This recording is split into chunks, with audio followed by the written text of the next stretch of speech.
All right, give me your attention up here, everyone. Settle down. First 3 rows, take 4 steps forward. Right now, come on.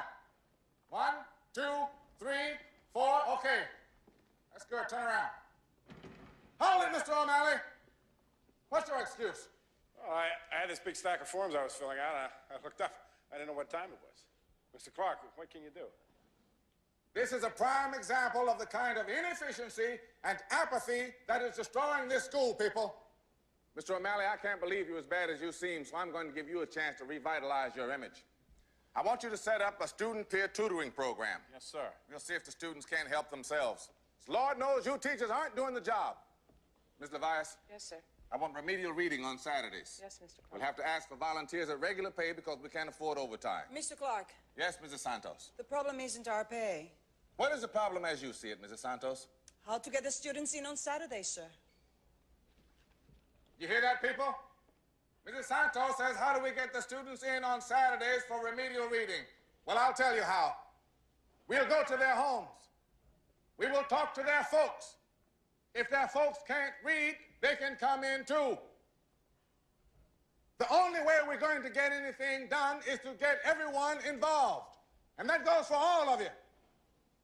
It's time to get involved. Everyone in this section, put both your hands above your heads. Raise your hands. Put them out.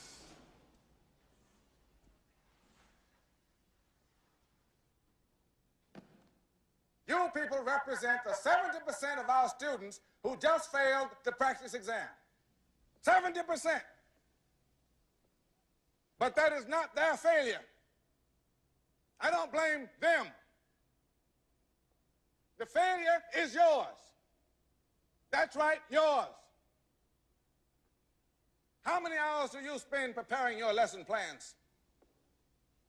How often do you stay after school to give those children, the ones you know need it, the extra help that they require? Keep your hands up. Now you are getting a hint of the kind of hopelessness and shame that makes those failing students throw up their hands at the thought of facing a world for which you have not prepared them. You are getting the merest inkling of the despair they feel when left to the mercy of the streets. Keep your hands up high. Now look around at yourselves. Turn and look at yourselves.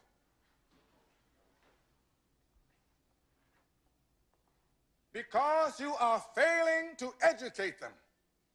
This is the posture that many of our students will wind up in. Only they'll be staring down the barrel of a gun.